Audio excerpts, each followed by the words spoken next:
ايوه ما يقول قبل ما اقدم هشام هيقول لي قصيده دلوقتي طيبون يا رحلون عن الشهداء عموما. عاوز اقول العمل ده بصوتي وارجع تاني اختم في قصيده او اثنين قصايد يعني سريعه عشان نختتم اللقاء. وبرضه عمل زي هشام رائع والله. هو بتقول لازم نكون احنا، والثوره على المحنه شملات وشملات، والكل ايد واحده على المفتري وجازي. ادي الطريق مفتوح والاختلاف مسموح، لازم نكون احنا ونتولد تاني.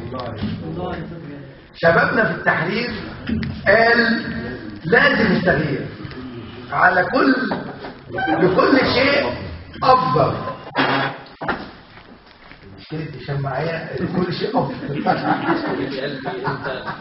مرة كنا بنسجل التلفزيون سوا انا من اللوكيشن بس الحلقة كانت جميلة بقول لك شبابنا في التحرير قال لازم التغيير لكل شيء افضل، ومصرنا قدامنا قد ايه؟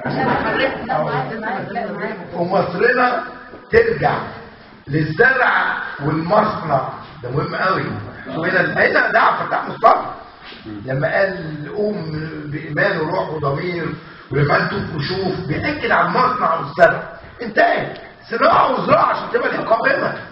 ده الشاعر، ده الفكر، مش يبقى كلام كده. لا، ما احنا بدون انتاج وبدون زراعه وبدون صناعه لن تقوم لنا قائمه، لن يتحقق لا العيش ولا الكرامه ولا الديمقراطيه ولا العداله الاجتماعيه، لان هيبقى قوتك في فم غيرك، في ايد غيرك، هيعضك. عض قلبي ولا تعض رغيفي، محمد محمود زيتون. فمش معقول، لابد ان احنا يعني اذا كان لنا كلمه كشاعر يبقى لازم في انتاج، في صناعه، في زراعه. والله صدقوني لازم في احساسك بانك انت ملك الحاجه كده. انا اتذكر وانا في الجيش كان الراجل الجيش ده الايام دي اللي انا قلت عليها كبوه القصيده الاولى اللي قلتها، كنت راجل صف ضابط، كنا عايشين في صحراء كده جرداء زرعت فيها علماء. كانوا يجيبوا لنا الميه في البراميل كده وتيجي بميعاد يقول لك الميه جايه، عربيه الميه فتقف في شراكين عشان تملى الميه لمده 3 ايام. والله يعني ولذلك انا افتكره عم عبده طلبه كان سور يقول لك عيشوا الايام دي لان مش هتعوشوا اسوء منها في حياتكم. شوف الكلمه اللي انا كتبت منها كبوه دي. فكان في واحد صف ظابط تاني كان له خيمه صغيره كده والله العظيم، فكان يجي يزرع بطيخ صغير.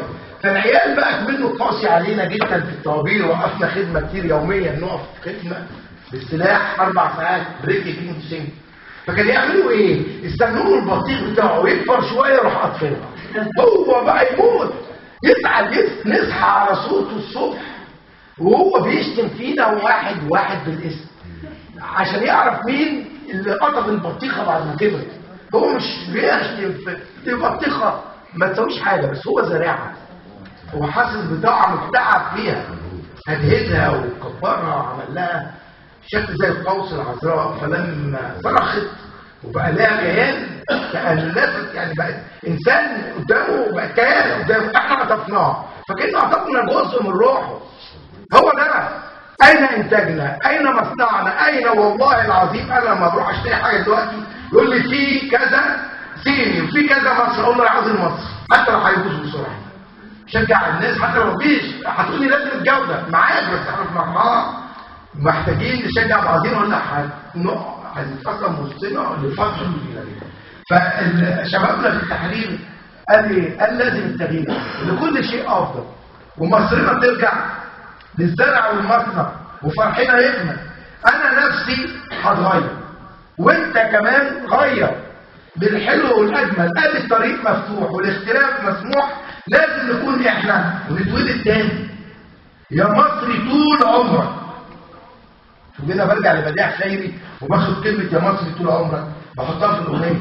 يا مصري طول عمرك، الكل طوع عمرك ومعلم الدنيا بالعزم عن خط. ده مصر دلوقتي بدأت حياه ثانيه العدل فيها اساس، والصدق والاخلاص وحريصه على الثانيه. وادي الطريق مفتوح والاختلاف مسموح، لازم نكون احنا ونتولد تاني. يا مصر يا غالية راح تفضلي عالية وقلوبنا هنسافر، ده ولادك الشجعان حالفين بكل ايمان لا يضحوا لهناك، والفرح عاد لينا. يا مصر ضمينا وربنا معاكي. ادي الطريق مفتوح والاختلاف مسموح، لازم نكون احنا ونتولد تاني. اما بقى الشهداء فكان لهم بالقصيده الطيبون يرحلون، وانا اتشرفت ان هشام عيسى يعني لحن فيها شويه. لحن ولا لحن؟ بس في حاجه استاذ جابر هو كان طالبها مني فعلا. يعني الاثنين ما تعرفوش حب الوطن. وهختم بالطيبون يرحمون. وانا موافق.